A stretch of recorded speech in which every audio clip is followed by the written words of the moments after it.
कल्पना कीजिए, आप एक हफ्ते के लिए एक सफ़र पर निकले हों, लेकिन यह सफ़र हफ्ते भर में ख़त्म होने की बजाय 9 महीने लंबा हो जाए। कुछ ऐसा ही हुआ भारतीय मूल की अमेरिकी अंतरिक्ष यात्री सुनीता विलियम्स और उनके साथी बुच विल्मोर के साथ। यह सिर्फ एक मिशन नहीं, बल्कि एक रोमांचक, चुनौतियों से भरी असली कहानी है, जो किसी साइंस फिक्शन फिल्म से कम नहीं लगती।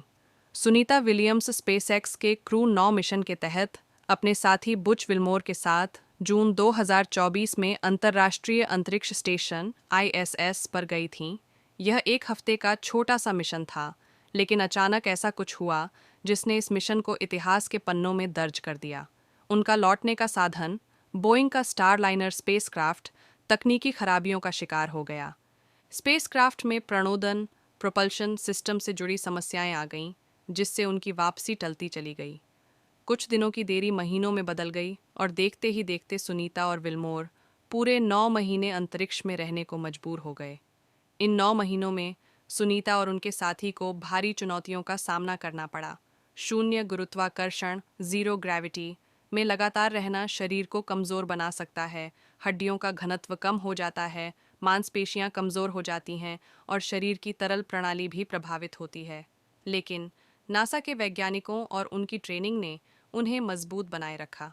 हर दिन मजबूत मांसपेशियों और हड्डियों के लिए 2 घंटे की वर्कआउट, मानसिक तनाव से बचने के लिए खास तरह के व्यायाम और मेडिटेशन, खाने पीने में संतुलित डाइट ताकि शरीर को ज़रूरी पोषण मिले, अंतरिक्ष स्टेशन पर प्रयोग और वैज्ञानिक अध्ययन करना ताकि समय का सही उपयोग हो।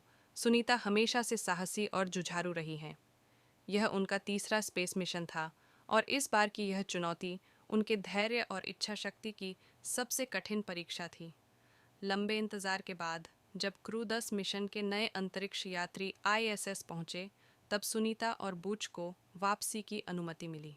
17 घंटे की लंबी यात्रा के बाद 19 मार्च 2025 की सुबह 3:27 पर स्पेसएक्स का ड्रैगन कैप्सूल फ्लोरिडा के तट पर स्प्लैश डाउन, समुद्र में लैंडिंग कर गया। जैसे ही कैप्सूल खोला गया, सुनीता हल्की मुस्कान के साथ बाहर निकलीं।